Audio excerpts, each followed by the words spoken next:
Olá! Você sabe identificar as suas necessidades? Se você não sabe, hoje nós vamos falar sobre isso. Eu sou Tatiana Esser, mentora de pessoas e terapeuta materno-infantil. Opa! Mas você dizia que você era mentora de pais? Sim, mas pais são pessoas e todas as pessoas têm feridas da criança interior. Então, todas são favorecidas com o meu conteúdo, independentemente de terem filhos ou não.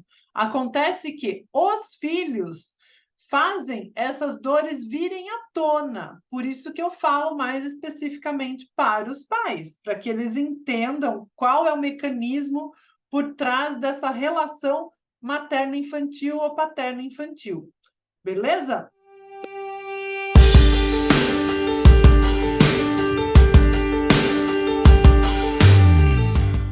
Se você não viu o vídeo anterior, corre lá, porque nós falamos sobre os diferentes tipos de relacionamentos entre mães e filhos e a causa por trás deles. É um vídeo curto e poderoso.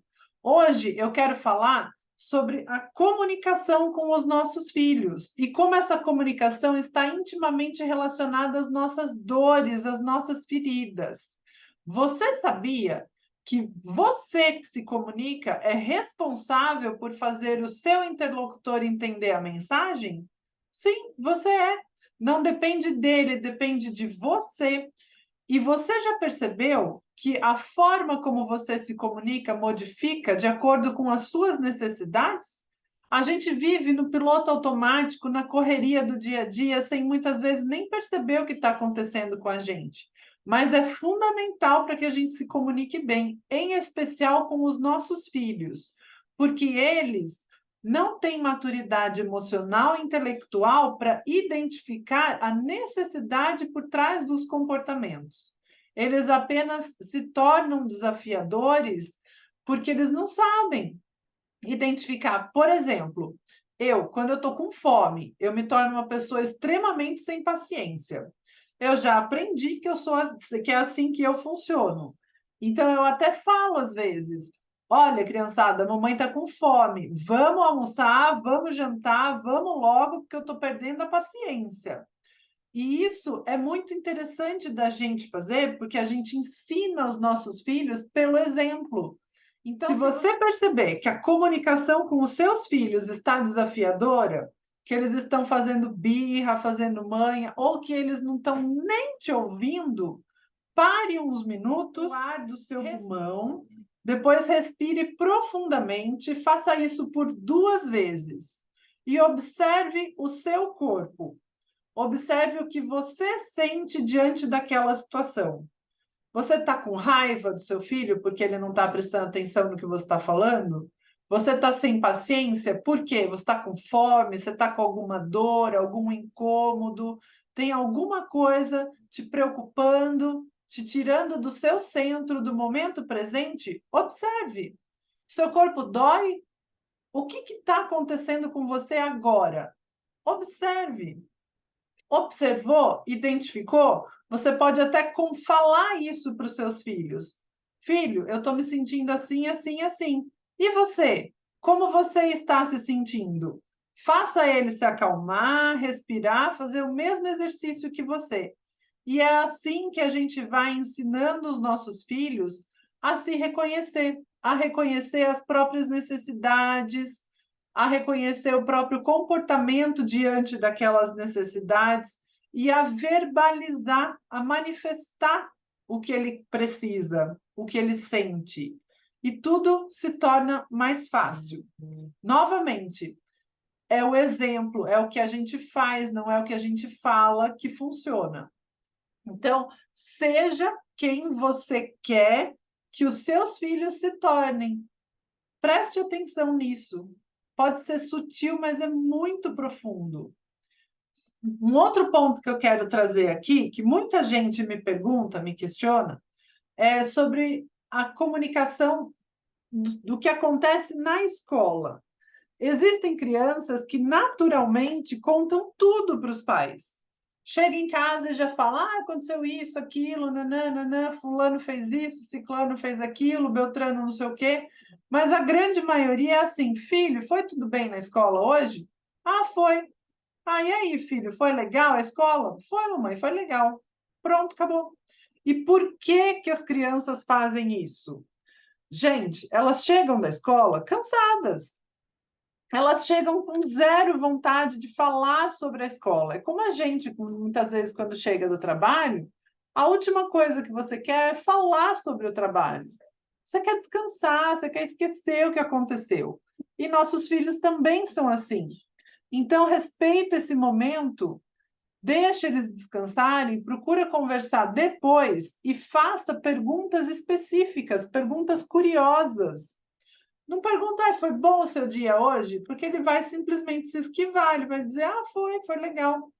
E aí tem até algumas sátiras, né, na internet que o pessoal fala, chega da escola, como é que foi? Foi legal. Aí na hora de dormir a criança começa. Porque o fulano fez isso, a professora fez aquilo e não sei o quê, aí começa a falar. Bom, por que que isso acontece? Porque na hora de dormir a criança já está relaxada, ela já descansou, ela já está pronta para falar sobre aquele assunto. Mas a gente pode estimular essa conversa antes, fazendo perguntas específicas. Então, você pode perguntar, por exemplo, o que de mais legal aconteceu na escola hoje? Você sabe me dizer uma coisa que foi muito legal? Aí a criança vai pensar um pouco e vai dizer. E a partir disso você vai desenvolvendo. Se ele traz a história de um amigo, por exemplo, você pergunta mais. O que que esse amigo fez? E quem mais participou disso? E você? Como você se sentiu? E a professora? E o lanche? O que que teve? Você comeu tudo? Qual foi o amigo mais legal? Qual foi o amigo mais chato? O que que você não gostou hoje? E vai fazendo perguntas específicas, direcionando, porque assim você vai desenrolar uma conversa. Lembrando sempre que nós devemos respeitar o perfil dos nossos filhos, né? Tem crianças que são mais falantes, tem crianças que são mais quietas, tem crianças que têm necessidade de contato físico, são os orais, né? Como eu já falei em algumas outras oportunidades. Tem aqueles que detestam contato físico. E aí também é bom observar o que os filhos falam sobre os outros amigos. Muitas vezes chegam histórias assim: o fulano fez tal coisa com o ciclano. E o que você sentiu sobre isso? Eu não gostei. Ou então, achei que não estava certo.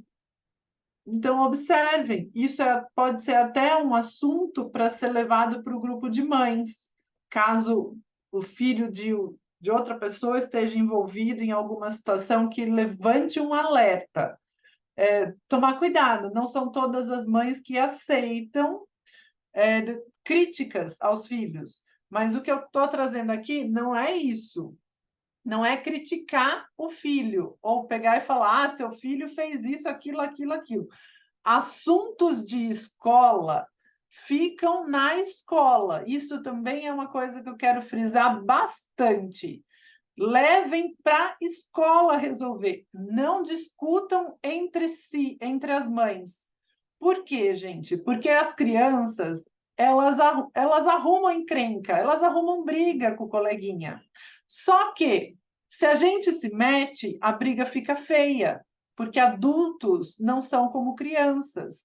Então, as mães, lógico, vão defender seus filhos e muitas vezes vão acabar se estranhando uma com a outra, não querendo mais ver, não querendo mais falar e rompendo essa amizade que existe entre as crianças.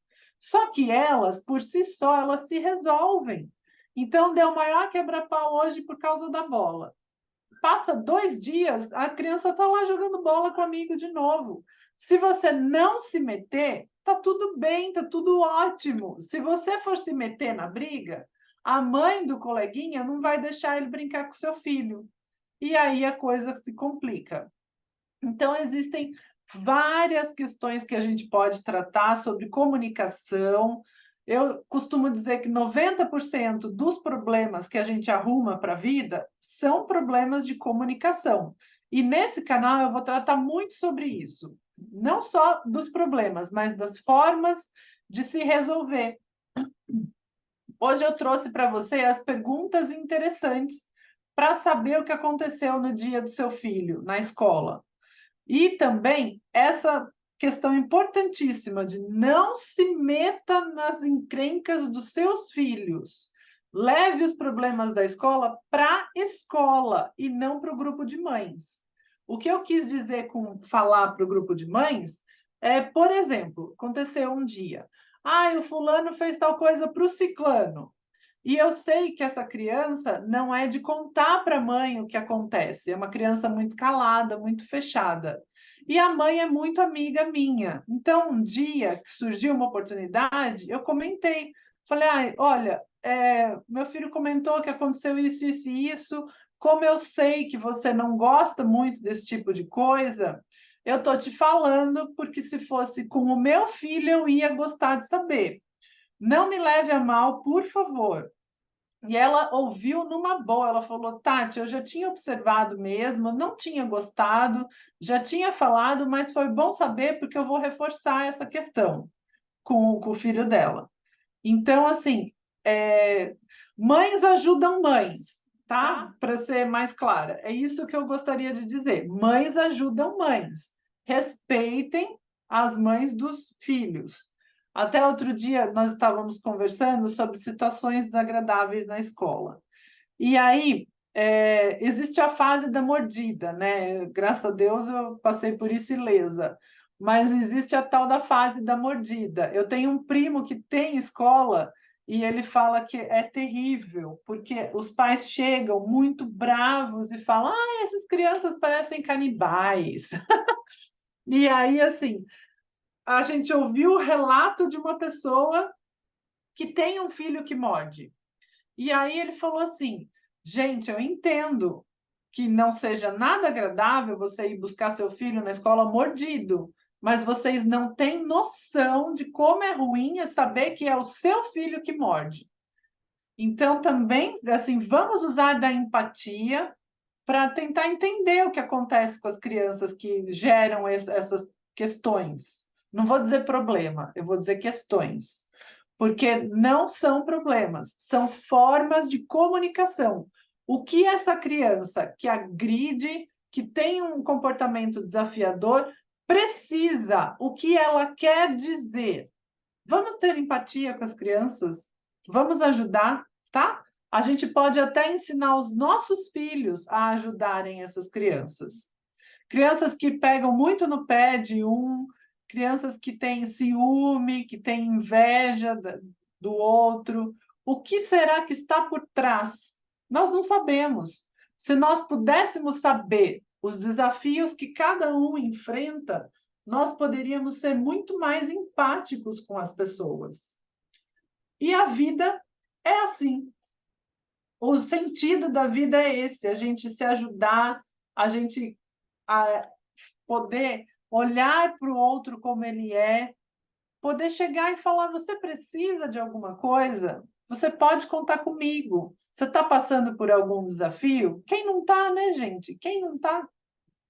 Então, assim, é esse o exercício que eu estou trazendo hoje. Você olhar para si, se concentrar, entender o que o seu corpo precisa, o que os seus sentimentos estão querendo dizer, ensinar isso para os seus filhos para que eles consigam expressar tudo isso e assim começar um movimento aí na sua escola, no seu bairro, no seu prédio, no seu condomínio, onde quer que você more, de mais empatia com todos. Porque ninguém sai por aí batendo, xingando, gritando, se tiver tudo bem. Se a pessoa estiver bem resolvida, feliz, com dinheiro no banco, ela não vai agir dessa forma. Então, se ela está agindo de uma forma estranha, diferente, desafiadora, alguma necessidade não atendida ela tem. E ela não está sabendo identificar e comunicar. É esse o X da questão. Ou melhor, o T da questão. Obrigada, até a próxima.